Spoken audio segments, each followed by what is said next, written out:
함께 만남 그 복됨이라는 제목으로 함께 하겠습니다.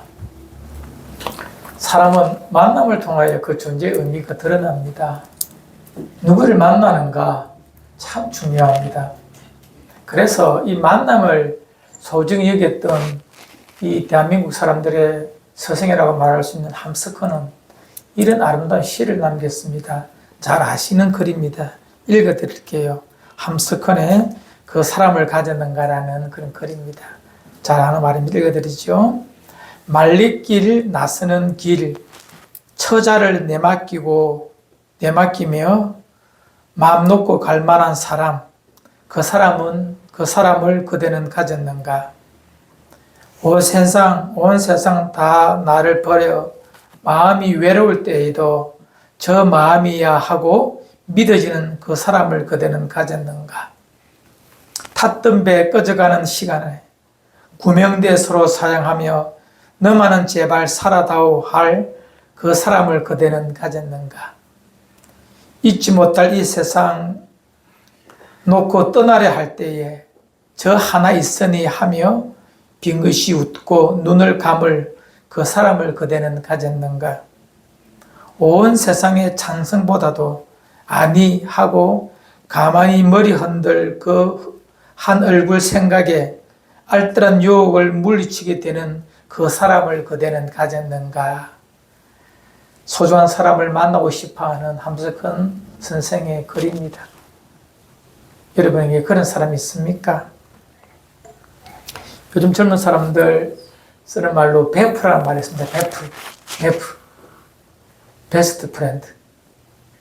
저는 요즘 말인 줄 알았더만 딸왈. 그건 30년 전에 썼던 말입니다. 이제 표준어가 되었습니다. 공용어가 되었다고 말합니다. 베프. 참 친구라는 거 참 정의가 참 좋은데요. 이 영국에 있는 어떤 신문 기자가 어떤 신문사에서 영국 사람들한테 공모를 했답니다. 그대에게 친구란 무엇입니까? 어떤 친구가 참 좋은 친구입니까? 라고 물었대요.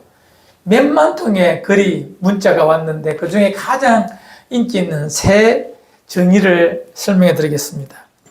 3등입니다. 가장 이상적인 친구의 모습입니다. 3등. 내가 기쁜 마음을 가지고 만나면 기쁜 마음이 배가 되고 더해지며 내가 고통스러울 때 만나면 고통이 반으로 줄어드는 그런 사람. 그래서 많이 들어봤지만 참 일리가 있습니다. 두 번째입니다. 너무 외로워서 아무 말도 하지 못하고 침묵할 때에 그 말 없는 말을 이해해 주는 사람. 그 말 없는 말을 이해하고 끄덕여 주는 사람. 그게 친구. 첫 번째는 1등은 이거랍니다. 영국 사람들이 가장 좋아했던 친구의 정의 1위. 세상 모든 사람이 나를 떠나버릴 때 그때 찾아와 주는 사람. 모든 사람이 나를 다 버리고 떠날 때 나의 좌절, 실패 때문에 다 버리고 떠날 때 그때 오히려 다시 찾아와 주는 사람. 그 사람이 친구다. 참 아름다운 정의인 것 같습니다. 여러분들 그런 친구 가져보셨습니까? 그런 친구 있습니다. 성경에서도 나타나죠. 다윗과 요나단 보면 그런 친구 맞습니다. 다윗이 왕의 칼에 도망갈 때에 그를 끝까지 챙겨주고 만나주고 찾아와주는 그런 사람 있습니다. 우리 주변에도 있기를 바랍니다. 그런 여러분, 이 땅의 모든 사람들은 그렇게 더불어 산다고 그런 친구를 찾아 산다지만 자세히 들여다보면 그들의 속살은 혼자입니다. 인간은 본래 혼자입니다. 혼자 살기에 그 근원적인 소외를 알기 때문에 이 땅에 있는 모든 인간들은 나와 함께 해줄 사람을 그리워하고 찾게 되는 것입니다.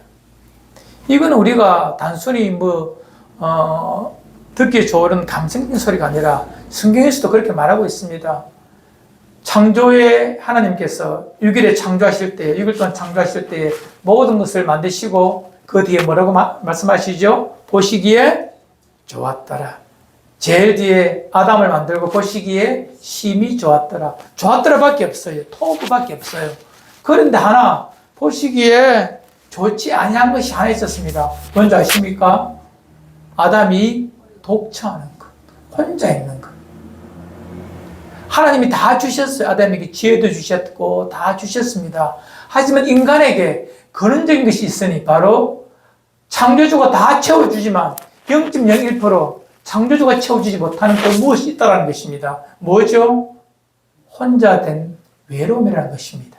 그 외로움을 채워주기 위하여 완전히 채워주시기를 원하셨던 창조주께서 아담에게 그의 갈빗대로 여인을 만들어 하와를 만들어 그의 곁에 주므로 제 뒤에 하나님 보시기에 심히 좋았다라고 결론에 이르게 되는 것입니다. 인간은 근원적으로 외롭습니다. 나와 같이 하는 나를 닮은 인간이 곁에 존재해야 삶이 아름다워지고 만족을 느낍니다. 그래서 나와 함께하는 사람 꼭 필요합니다.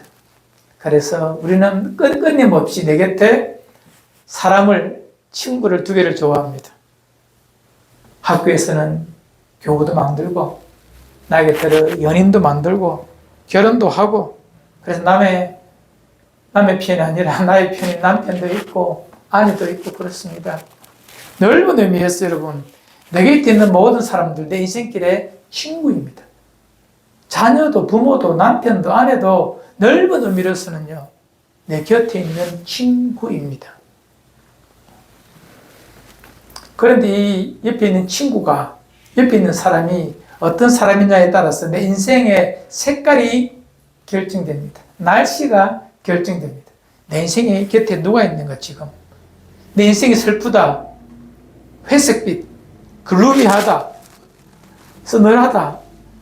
아니면 밝고 화창하다. 아름답다. 대부분 내 곁에 있는 사람이 누군가에 따라서 많은 부분 결정됩니다.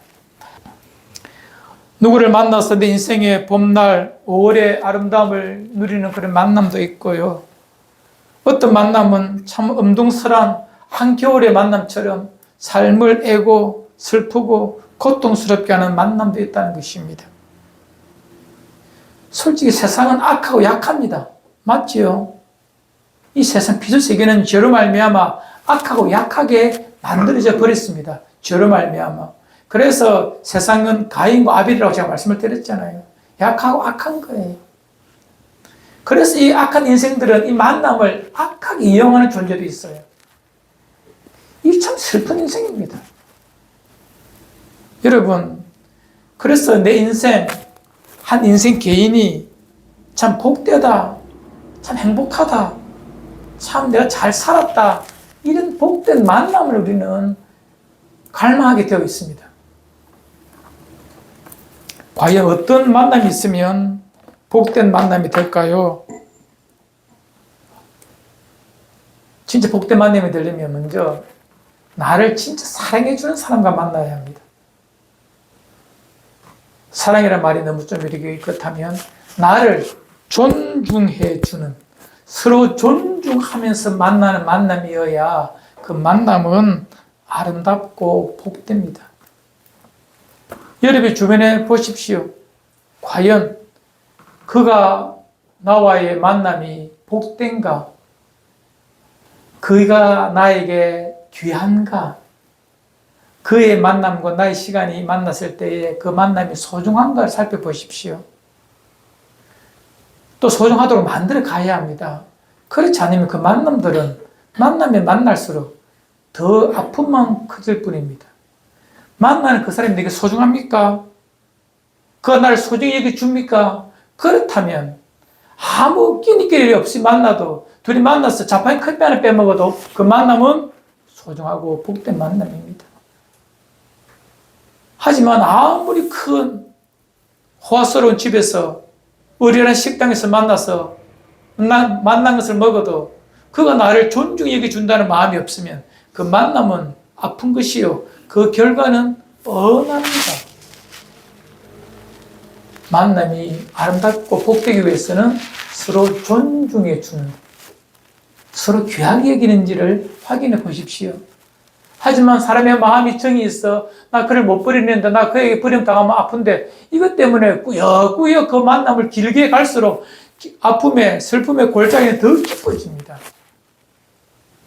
그럼 갈랐을까요? 그 말이 아닙니다. 그와 나의 만남이 복되도록 서로 존중하도록 삶을 바꾸어 가야 합니다. 일궈내어야 합니다. 그것이 복된 만남의 첫 번째 조건이라고 생각합니다. 두 번째 복된 만남은 그 만남이 오랫동안 지속되어야 합니다. 이 봄날의 꽃잎처럼 사랑처럼 그냥 잠깐 있다가 사라져버리면 그건 사랑일 수도 없고 복된 만남일 수도 없습니다. 그것 때문에 오랫동안 내 삶이 무너질 수도 있거든요. 그것을 그리워하다 그냥 시간 다 보냅니다. 그래서 정말 복된 만남은 우리나라 말에 좋은 말 있죠. 친구. 친구는 한자지 않습니까? 오래도록 함께 먹고 지냈던 사람을 친구, 예쁘게 쓰거든요. 친할 진짜. 맞습니다. 참 복된 만남은 친구여야 합니다. 오랫동안 아름답게 만나야 그 만남이 복됩니다. 세 번째 있다면 이 만남이 복되려면 환경 때문에 상황 때문에 변질이 없어야 합니다. 환경이 변해서 또한 어떤 상황이 변해서 그의 마음이 변하고 내 마음이 변한다면 그 만남은 복되기 어렵습니다. 어떤 상황이 와도 오히려 그의 삶이 힘들고 무너질 때 그로 말미암아 나로 말미암아 그가 삶을 살만한 든든한 버팀목이 되어주고 또 되고 싶다면 그게 얼마나 아름다운 복된 만남이겠습니까? 여러분, 우리의 그리스도 안에서 만났던 우리의 만남이 이런 만남이 되기를 바랍니다. 지엄의 만남이 그런 만남이 되기를 바랍니다. 뿐만 아니라 여러분들의 삶의 자리에서 만나는 수많은 사람들 이런 만남으로 일구어 가야 합니다. 그래야 누구의 삶이 복되다고? 내가 복됩니다. 내가 행복해지는 것입니다. 만남을 복되게 하기 위해 날마다 일구어 가야 되는 것 아주 중요한 부분입니다. 그러나 여러분, 이런 복된 만남이 참 소중하지만 이 복된 만남에 유한한 인간의 연약함이 있기 때문에 이 만남이 온전히 복될 수는 없습니다. 이렇게 만들어 가야 되지만 이 만남은 온전히 복될 수가 없어요. 하지만 이런 만남은 조금 일그러지고 힘들어도 진짜 만나야 될 만남이 있습니다. 오늘 이 읽었던 말씀이 우리 그것을 말해주고 있습니다.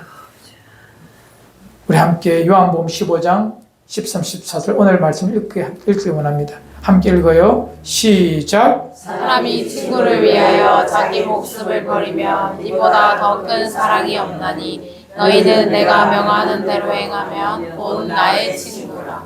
복된 만남 하나를 우리에게 설명해 주고 있습니다. 예수님 우리에게 전하고 있습니다. 이 땅에 수많은 인생의 만남에 참 복되지만 그 만남을 주관하시는 분도 하나님이시거든요. 근데 그 하나님을 우리가 그 하나님이 주시는 복된 만남 전에 먼저 하나님을 정확하게 말하면 인간이신 예수 그리스도 하나님이신 성자 하나님을 정확하게 만날 때에 이 만남의 복은 새로워지고 온전해집니다.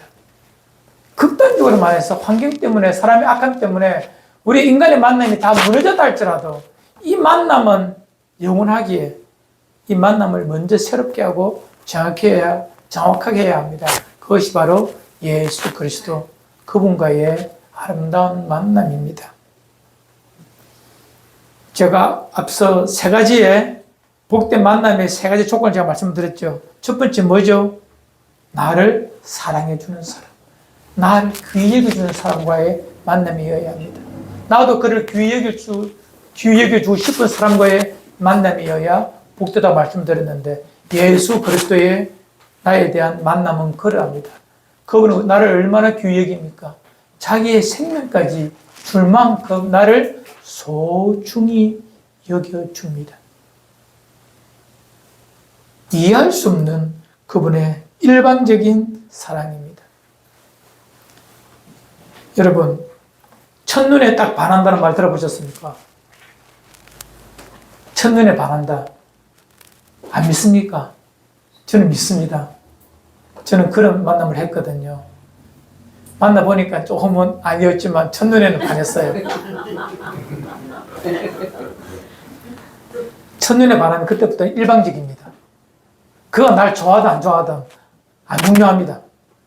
내가 좋으면 됩니다. 주님의 사랑이 그러하였습니다. 나는 그분을 좋아한다 안 좋아한다 마음이 조사모사로 바뀌었지만 그분이 나를 향한 사랑은 일방적이었습니다. 무조건적이었습니다. 끊임없이 나를 사랑하셨습니다. 변함없이 나를 사랑하셨습니다.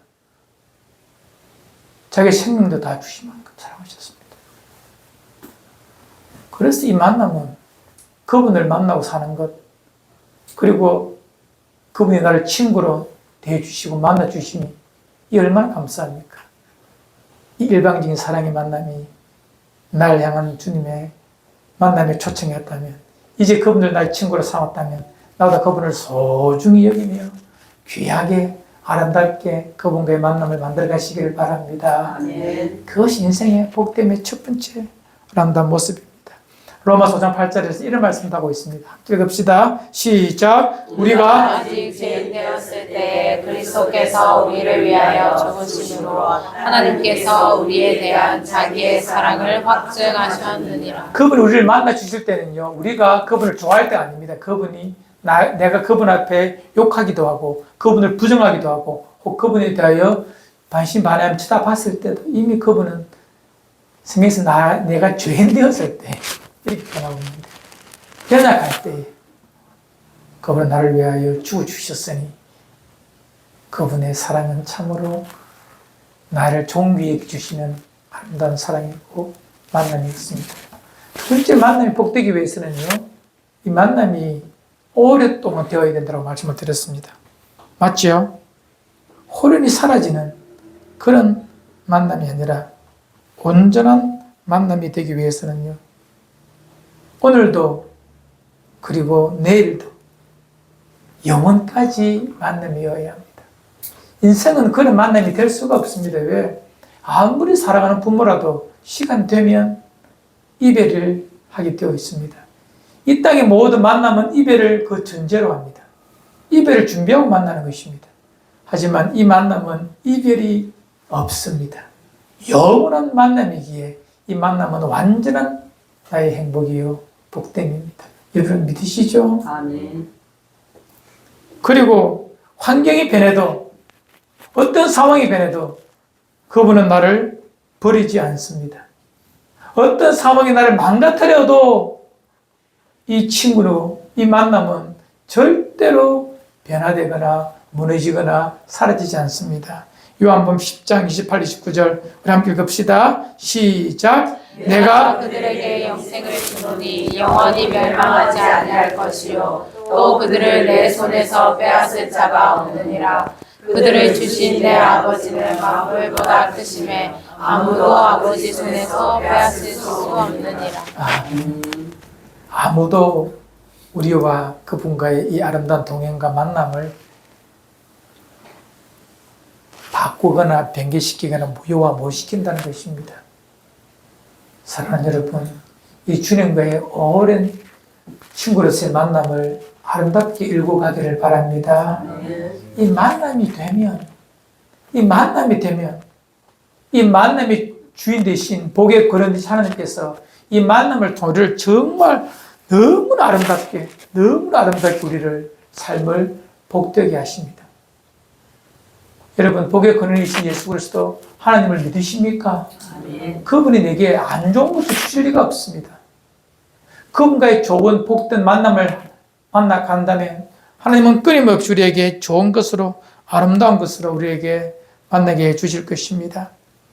제가 이 설교를 준비하면서 한 가지 이렇게 부분 넣었어. 뭐냐면 예수를 모르는 자들이 꼭 믿음이 없는 자들이 앉아 있으면 그들에게 이 복음의 메시지를 전하고 싶어서 이 말씀을 준비했는데 다 알기 때문에 여러분 이것은 제가 하지 않도록 하겠습니다. 여러분 다 알고 계시죠?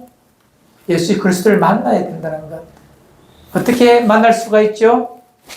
믿음으로. 그 사랑을 인정하면 됩니다. 그 사랑이 내게 이르렀다라고 인정하고 믿는 순간 이 친구와의 만남, 주님과의 만남은 우리에게 아름답게 만들어집니다. 자, 이제 이 만남을 통해서 그 예수 그리스도를 만남으로 말미암아 내 인생에, 내 삶에 또 다른 만남들을 하나님은 복되게 하시거든요. 참 중요한 부분입니다.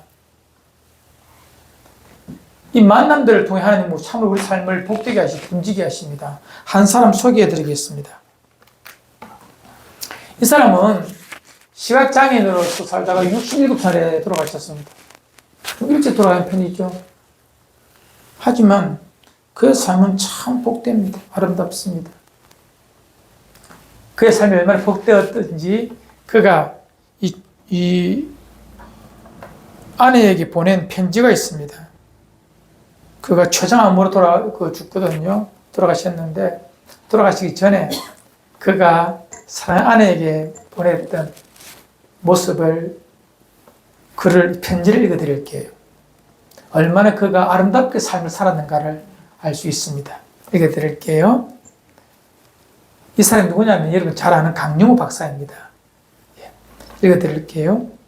사랑하는 아내에게 당신을 처음 만난 게 벌써 50년 전입니다. 햇살보다 더 반짝반짝 빛나고 어여뻤던 여대생 누나가 그 모습을 난 아직도 기억합니다. 손을 번쩍 들고 나를 발에다 주겠다고 나섰던 당돌한 여대생. 당신은 하나님께서 나에게 보내주신 날개 없는 천사였습니다. 앞으로도 함께할 날이 얼마 남지 않는 이 순간에 나의 가슴을 가득 채우는 것은 당신을 향한 감사함, 미안함, 시각장애인의 아내로 살아온 그 세월이 어찌 편하겠습니까? 항상 주기만 한 당신에게 좀 더 잘해주지 못해서, 좀 더 배려하지 못해서 너무 많이 고생시킨 것 같아서 미안합니다. 지난 40년간 늘 나를 위로해주던 당신에게 난 오늘도 이렇게 위로를 받고 있습니다. 미안합니다. 오래 함께 해주지 못해서 미안합니다. 내가 떠난 후 당신의 외로움과 슬픔을 함께 해주지 못할 것이라서 나의 어둠을 밝혀주는 촛불, 당신 사랑합니다. 고맙습니다. 이렇게 그가 보낸 아내에 대한 편지예요. 인생 황혼이 될 때까지 그의 삶의 입에 감사합니다, 고맙습니다라는 말이 계속 나올 수 있는 이유가 뭐냐면 하나님께서 이 여인을 만나게 해주셨거든요. 강용호 박사는요, 아버지가 교회 영수, 지금은 장로님 이렇게 말하지만 교회를 이렇게 세우시고 이끌어가시는 영수였는데 그 가정에 장남으로 태어납니다. 위로 누나가 하나 있고 아래로 여동생, 남동생 하나, 사남매로 이렇게 태어났는데 아버지는 일찍 돌아가십니다. 홀된 어머니가 이 사남매를 키우다가 이 강용호가 초등학교 다니면서 공놀이 하다가 공을 눈에 맞아요. 세게 맞았어요. 그 국립의료원에 가서 검사해 보니 이거는 회복 불능에 실명이 된다라고 말합니다. 이 엄청난 소리를 듣고 엄마가 그 말을 듣고 우리 영우가 장님이 된다고 이 한마디 남기고 어머니 졸도하십니다. 기절해 버리십니다. 그리고 8시간 만에 8일이 아니라 8시간 만에 돌아가셔버립니다. 이제 사남이 남았어요. 큰 누나가 가장이 되어서 열심히 공장에서 일을 합니다. 동생 셋 키우기 위하여서 18살짜리 누나가 죽도록 고생합니다. 그러다 그만 과로해서 일어나지 못합니다. 18에 누나가 죽어버립니다. 이제 남은 셋, 장님인 강영우, 동생 하나, 여동생 하나 있습니다. 동생은 철물점에 점원으로 보내버리고 막내 여동생은 고아원에 보내버립니다. 눈먼 새 장님 영우는 맹아학교에 보내집니다. 흩어집니다. 남은 삼남매 흩어지죠. 이 장남인 영우에게 인생은 절벽입니다. 깜깜한 어둠입니다. 눈이 없어 어둠이 아니라 시간이 어둠이 아니라 삶 자체가 그냥 절벽의 어둠입니다. 칠흑 같습니다. 그게 아무도 없습니다. 아버지가 있나요? 엄마가 있나요? 누나가 있나요? 아무도 없습니다. 자기 눈은 장님입니다. 이쯤 되면 사람은 어느 정도 삶에 대하여 절망을 해버리고 절명의 그림을 그립니다. 그만 살아야 되겠다는 마음이 들 것 같습니다. 그의 글에도 나와 있습니다. 삶을 포기하고 싶었던 적이 있었다고. 하지만 그를 압니다. 하나님께서 그를 만나 주셨고, 강용호 마음이 빛이 되어 주셨고, 그 친구가 되어 주었습니다. 그가 그 마음속에 있는 예수 그리스도를 온전히 경험하고 그 마음의 빛을 발견할 그때부터 그의 삶에는 엄청난 변화가 일어납니다. 1968년에 서울 국립명학교 고등부를 졸업하고 그는 연세대 교육학과에 들어갑니다. 와 싶지만 이 신체 핸디캡이 있기 때문에 그는 특혜를 받은 것이 있어요. 1972년 열심히 공부해서 전체 차석으로 졸업합니다. 그 옆에 누가 있었다고요? 그의 아내가 있었습니다. 바로 그 해에 2월에 결혼하고 8월 달에 장애인 최초로 유학을 가게 됩니다. 어떻게 해요? 국가가 그렇게 그를 만들어 준 거예요. 지금 만남을 하나님께서 강용호를 어떻게 만나서 그의 만남을 얼마나 복되게 하는지 제가 설명하고 있습니다. 하나님이 다 준비하셨어요. 강용호를 유학하게 하시고 그곳에서도 피츠버그 대학에서 교육학 석사를 따 3년 8개월 만에 마치고 박사학위를 취득합니다. 놀랍게도 1976년에 그가 박사학위를 받자마자 미국 정부가 대통령이 그를 미국 장애인 정책을 움직이는 행정부의 차관으로 그를 부릅니다. 그리고 그의 아내와 함께 사이에 태어난 아들들, 미국 사회에서는 대단한 사람들입니다. 안과의사, 의학 박사, 변호사, 자부도 법학 박사, 대단한 미국의 명사의 가정이 되어버립니다. 그 사람들 입지적인 삶을 칭송하는 것이 아니라 지금요.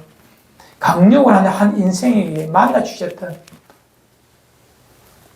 강용우가 예수 그리스도를 그의 친구로 삼고 그와 동행했던 그의 아름다운 삶에 하나님께서 그에게 만남의 복을 통하여 그 비참한 인생이 어떻게 아름다운 삶을 살게 되었는가.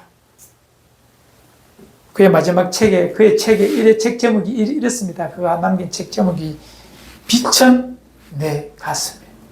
빛이 내 가슴에 있을 때요. 빛이. 예수 그리스도와 빛 대신 그분의 내 인생을 밝혀주셨고 만나주시고 동행해 주셨기 때문에 그의 삶이 어둡지 않았다는 것입니다. 영원토록 그와 동행해 주셨습니다.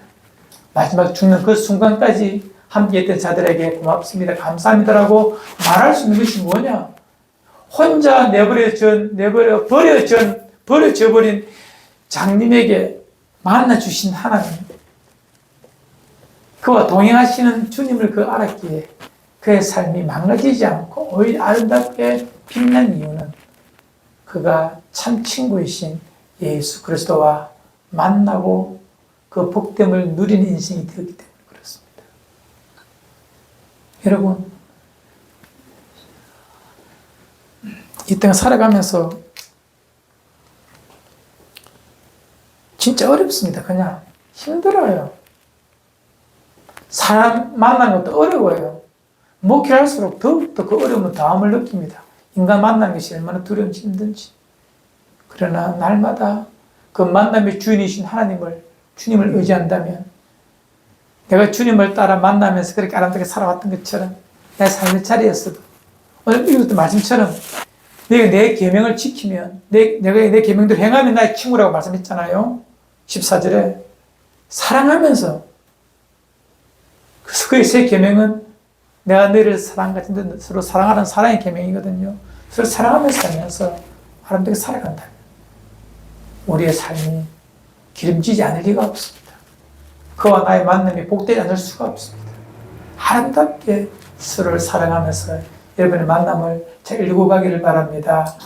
강용호 박사의 마지막 그것이 있어요. 어떤 기자가 물었어요. 물을 띄려 말합니다. 강용호 박사의 말입니다. 제가 하나님께 기도했어요. 내 눈을 뜨게 해달라고 기도했어요. 그때 만약 하나님이 예스 해서 내 눈을 고쳐주셨다면 나는 누나와 똑같이 공장에 들어가서 이 집을 일으키는 가장으로, 그냥 소년 가장으로 살아갈 것입니다. 하지만 하나님이 내 기도에 노라고 답하셨습니다. 내 눈을 안 보이게 하셨습니다.